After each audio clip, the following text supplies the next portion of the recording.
Hello viewers, আসসালামু আলাইকুম। আমার কুকিং চ্যানেলে স্বাগতম সবাইকে। তো ভিউয়ার্স, আজ আমি আপনাদের সাথে শেয়ার করব হচ্ছে বেগুন, গাজর আর আলু দিয়ে একদম অন্যরকম স্টাইলে কাবাব বা পাকোড়া রেসিপি। অনেকে ডুবো তেলে ভাজা বেগুনিটা খেতে চায় না। যারা ডুবো তেলে ভাজা বেগুনিটা পছন্দ করে না, তারা এভাবে বেগুন দিয়ে বেগুনের পাকোড়া বা কাবাবটা বানিয়ে দেখবেন। এভাবে বানালে খেতে কিন্তু খুবই মজা লাগবে, একদম অন্যরকম একটা স্বাদ পাবেন। তো ভিউয়ার্স, চলুন দেখে নেওয়া যাক কীভাবে আমরা বেগুন দিয়ে পাকোড়া বা কাবাবটা তৈরি করব। বেগুন দিয়ে পাকোড়া তৈরি করার জন্য আমি প্রথমে নিয়ে নিয়েছি একটা কচি বেগুন। বেগুনটাকে আমি প্রথমে একটু ছোট ছোট করে কিউব করে কেটে নেব।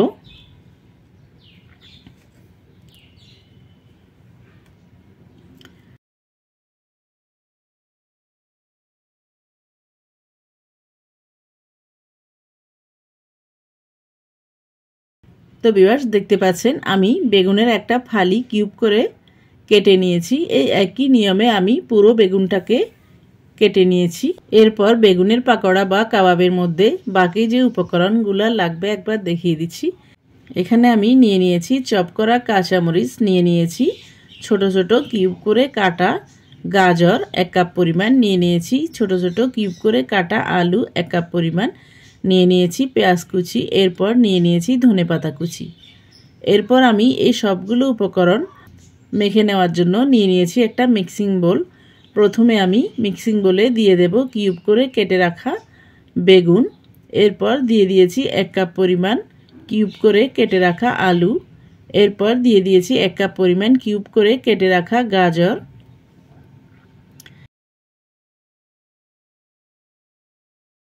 এরপর দিয়ে দিয়েছি দুটো বড় সাইজের পেঁয়াজ কুচি, দিয়ে দিয়েছি 7-8টার মতো কাঁচামরিচ চপ করা। এরপর দিয়ে দিয়েছি ধনেপাতা 1/2 কাপ পরিমাণ।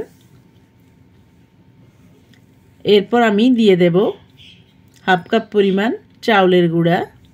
এখানে চাউলের গুঁড়াটা না থাকলে আপনারা সুজিটাও ব্যবহার করতে পারেন। এরপর দিয়ে দেব 1 কাপ পরিমাণ বেসন।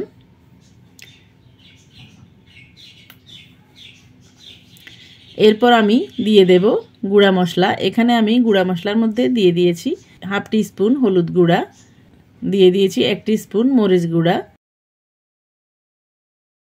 এরপর দিয়ে দিয়েছি 1/2 টিস্পুন ধনিয়া গুঁড়া, দিয়ে দিয়েছি 1/2 টিস্পুন জিরার গুঁড়া।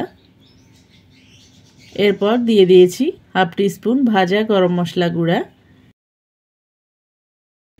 এরপর দিয়ে দেব স্বাদ মতো লবণ। এরপর আমি সবগুলো উপকরণ অল্প অল্প করে পানি দিয়ে ভালো করে মেখে পাকোড়ার জন্য ব্যাটারটাকে তৈরি করে নেব। পাকোড়ার ব্যাটারটা মাখার সময় একবারে পানিটা দিতে যাবেন না, তাহলে কিন্তু ব্যাটারটা পাতলা হয়ে যাবে।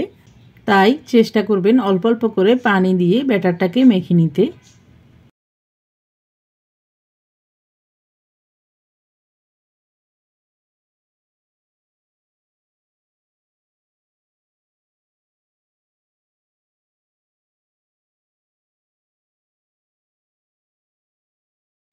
তো ভিউয়ার্স, দেখতে পাচ্ছেন ব্যাটারটাকে আমি ভালো করে মেখে নিয়েছি।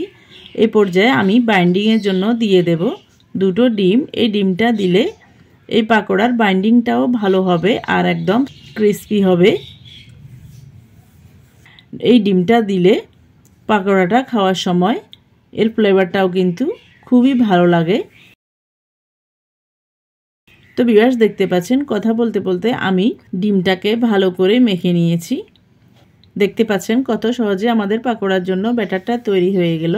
এরপর আমি এটাকে একপাশে রেখে চলে যাব চুলায়।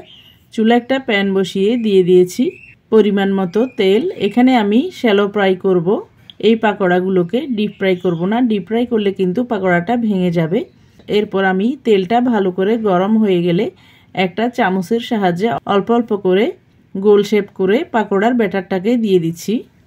আর এই পর্যায়ে চুলার আঁচটাকে একদম মিডিয়াম থেকেও কম আঁচে রেখেছি, না হলে কিন্তু পাকোড়াটা উপরের দিকটা একদম লালচে টাইপের ক্রিস্পি হয়ে যাবে আর ভিতরের দিকটা থাকবে কাঁচা। এজন্য একটু সময় নিয়ে চুলার আঁচটাকে একটু কম আঁচে রেখে পাকোড়াটাকে ভেজে নিতে হবে।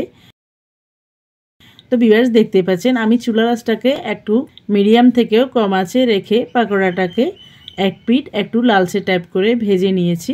এরপর আমি একটা কাঁটা চামচের সাহায্যে পাকোড়াটাকে অপর পিঠ উল্টিয়ে দিয়ে অপর পিঠও এরকম লালচে টাইপ করে আর ক্রিস্পি করে ভেজে নিচ্ছি। এভাবে করে এই পাকোড়াটাকে উল্টিয়ে পাল্টিয়ে এপিঠ ওপিঠ দু পিঠ আরও একটু ক্রিস্পি করে ভেজে নিয়েছি। দেখতে পাচ্ছেন পাকোড়াটা একদম লালচে টাইপের আর ক্রিস্পি করে ভাজা হয়ে গেছে।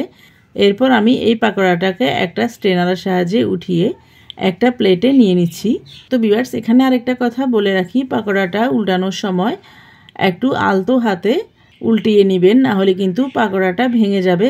তো ভিউয়ার্স দেখতে পাচ্ছেন পাকোড়াটা আমাদের ভাজা হয়ে গেছে একদম লালচে টাইপ করে আর ক্রিস্পি করে। এরপর আমি একটা একটা করে পাকোড়া একটা প্লেটে উঠিয়ে নিচ্ছি। দেখতে পাচ্ছেন এর কালারটা কতটা সুন্দর হয়েছে, একটা পাকোড়াও পুড়ে যায়নি আর একদম লালচে টাইপ হয়েছে, ভিতরটাও একদম ভালো করে ভাজা হয়েছে। আমি একটা পাকোড়া ভেঙে দেখেছি প্রথমে। এই একই নিয়মে আমি বাকি পাকোড়াগুলোকেও ভেজে নেব। এরপর আমি এই পাকোড়াটাকে একটা সার্ভিং ডিশে সার্ভ করে নিচ্ছি। তো ভিউয়ার্স দেখতে পাচ্ছেন আমাদের আজকের বেগুন আলু আর গাজরের মিশ্রণে এই ক্রিস্পি পাকোড়াটা দেখতে কতটা লোভনীয় লাগছে। দেখতে যেমন লোভনীয় লাগছে, খেতেও কিন্তু অনেক মজা হয়েছে আর অনেক ক্রিস্পিও হয়েছে। তো ভিউয়ার্স আপনাদের সবার কাছে অনুরোধ থাকবে আমার আজকের এই ইউনিক পদ্ধতিতে পাকোড়া রেসিপিটি যদি ভালো লাগে বাসায় একবার হলেও ট্রাই করে দেখবেন। আর রেসিপিটি ট্রাই করলে কেমন হয়েছে কমেন্ট করে জানাবেন। আর কোনো নতুন রেসিপি পেতে চাইলে আমার চ্যানেলে কমেন্ট বক্সে কমেন্ট করে জানাবেন, আমি আপনাদের সাথে অবশ্যই শেয়ার করার চেষ্টা করব। তো ভিউয়ার্স আবারও আমার রেসিপিটি ট্রাই করার অনুরোধ জানিয়ে আমার চ্যানেলকে লাইক কমেন্ট শেয়ার ও সাবস্ক্রাইব করার অনুরোধ জানিয়ে আজকের মতো এখানে বিদায় নিচ্ছি। আবার দেখা হবে নতুন কোনো ভিডিওতে নতুন কোনো রেসিপি নিয়ে। সেই পর্যন্ত সবাইকে আসসালামু আলাইকুম, আল্লাহ হাফেজ।